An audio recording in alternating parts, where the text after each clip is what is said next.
உங்களுக்கு எப்படி master chef பத்தி அவ்வளோ இன்ட்ரெஸ்ட் உங்களுக்கு ஃபர்ஸ்ட்ல இருந்து? சமைக்கிறது ரொம்ப பிடிக்கும். சமையல் காம்படிஷன்னா ஃபர்ஸ்ட்டு ஓடி போய் நின்னுக்குவேன். அது சமைக்கிறது தான் தெரியும்டா. வேற எதுவும் தெரியாது எனக்கு. மாஸ்டர் ஷெஃப் ஜெயிச்சீங்கன்னா நீங்க அதை வச்சு என்ன பண்ண போறீங்க? என் பசங்க என் கூட வரணும் அவ்வளோதான். உங்க பசங்க உங்ககிட்ட வரணும்னா என்ன சொல்ல வரீங்க?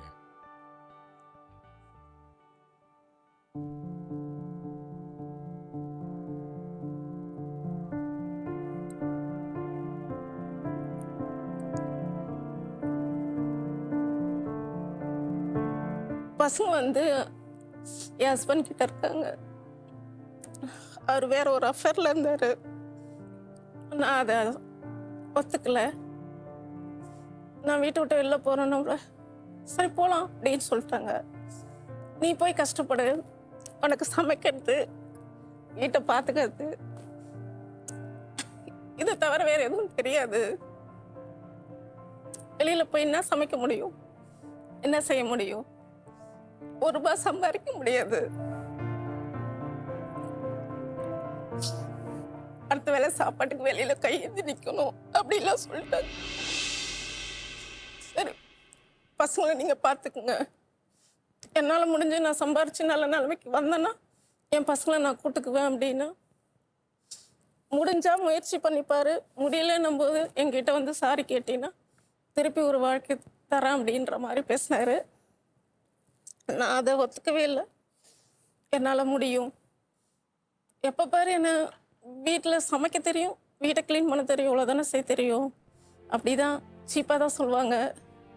ஆக்சுவலாக என்னை அப்படி தான் கூப்பிடுவார். எங்கள் வீட்டு வேலை காய்ச்சக்கானா பனிப்பெண் எங்கே அப்படி தான் கூப்பிடுவாங்க. 16 வருஷம் அப்படி தான் குப்பை கொட்டிகிட்டு இருந்தேன். இதிலேருந்து நான் வின் பண்ணேன்னா என் பசங்க என் கூட வந்துடுவாங்க, அவ்வளோதான். பசங்களுக்கோசம் எவ்வளோ ரிஸ்க் வேணாலும் எடுக்கலான்னு முடிவு பண்ணிட்டேன். எனக்கு சமைக்கத்தான் தெரியும் அப்படின்னு சொன்னார். அந்த சமையல் தான் எனக்கு இங்கே கொண்டு வந்து நிறுத்திருக்கு. அதே சமையல் தான் எனக்கு டைட்டிலும் வின் பண்ணி கொடுக்கும் நம்பிக்கை. அது நான் வின் பண்ணிட்டுனா என் பசங்க என் கூட இருப்பாங்க. நான் கடைசி வரைக்கும் என் பசங்க கூட இருக்கணும். அதுக்கோசமாவது நான் இதை வின் பண்ணி ஆகும். கவிதா, உங்களுக்கு ஒரு விஷயம் சொல்லணும். நீங்கள் ரொம்ப கஷ்டப்பட்டு ஒரு வாழ்க்கையை நோக்கி நடந்துட்டு இருக்கீங்க. நிறைய கஷ்டப்பட்டுட்டீங்க. அது உங்கள் பின்னாடி இருக்கு. அதை நீங்கள் இப்போவே மறக்கலாம். நீங்கள் இப்போ செய்கிற சமையலை உலகத்துக்கு நீங்கள் காட்டி மாஸ்டர் ஷெஃப் மாதிரி ஒரு பிளாட்ஃபார்ம் வச்சு நீங்கள் பண்ணுறீங்க. அதை நாங்கள் உங்களுக்கு சப்போர்ட் பண்ணுறோம். அண்ட் இதில் நீங்கள் பண்ணுற முயற்சியினால் ஒவ்வொரு அவமரியாதைக்கும் ஒரு பதில் நீங்கள் திருப்பி தரீங்க. இதை நாங்களும் பார்க்குறோம்.